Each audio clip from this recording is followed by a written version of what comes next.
So hi guys, nandito ako ngayon sa bahay at nagre-ready na dahil pupunta tayo ngayon sa Rose Point Beach Resort. So ipapakita ko sa inyo ang kagandahan ng Rose Point Beach Resort.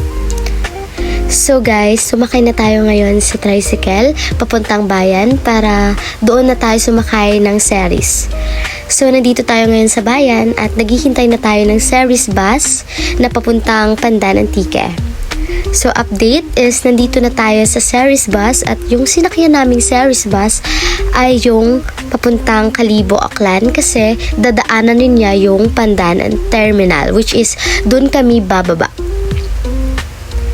So nandito na kami ngayon guys sa Pandan Terminal. And nag-ayos muna kami dyan sa CR ng terminal dahil mukha na kaming bruha. Charis! So hindi talaga ako marunong mag-vlog guys, so please bear with me. Nagpapakyut lang po kami sa camera. So, pagtapos naming lumabas sa CR is naghanap na rin kami ng tricycle na sasakyan namin papuntang Rose Point. So, yung mga tricycle is nandyan rin naman sa terminal. So, pwede kayong kumausap sa mga driver na ihatid kayo sa gusto nyong puntahan sa Pandan. At voila! Nandito na rin tayo sa Rose Point Beach Resort. So, ito na ako. Papasok na ako sa Rose Point Beach Resort. At para ma-explore at makita nyo rin yung resort. So, ang ganda lang dito guys dahil pwede nyo isamang inyong family. So, pwede ditong magbakasyon, like mag-chill-chill lang at napaka-peaceful talaga dito at may restaurant din na pwedeng pag-orderan ng pagkain. At tignan nyo naman na yung view nyo kapag kumakain. Di ba ang ganda? So, very nice talaga siya guys. So, nandito lang ako with my friend. Nagpapakyut lang while waiting sa food.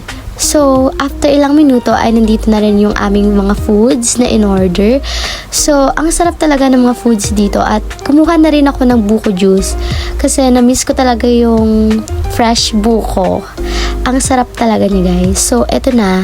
Matapos kaming kumain ay nag-explore na muna kami dito.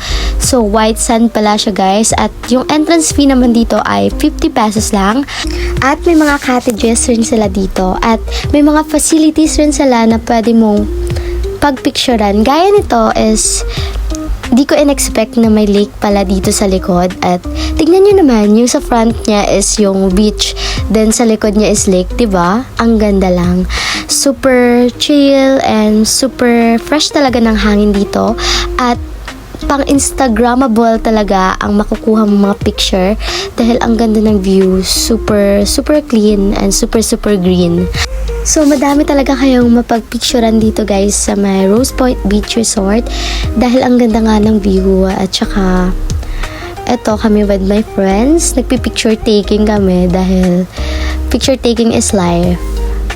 Good photos is life. Good outfits is life. As a beach girly.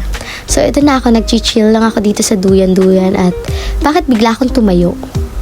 Para akong tanga.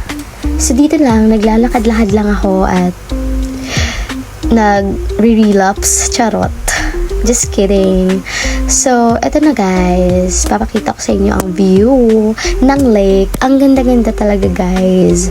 So, ano pang hinihintay nyo? Punta na dito. Affordable and very, very nice place.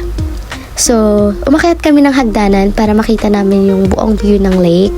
Sabi kasi sa amin, pwede daw umakyat. So, ano pang hinihintay mo? E di umakyat na kami.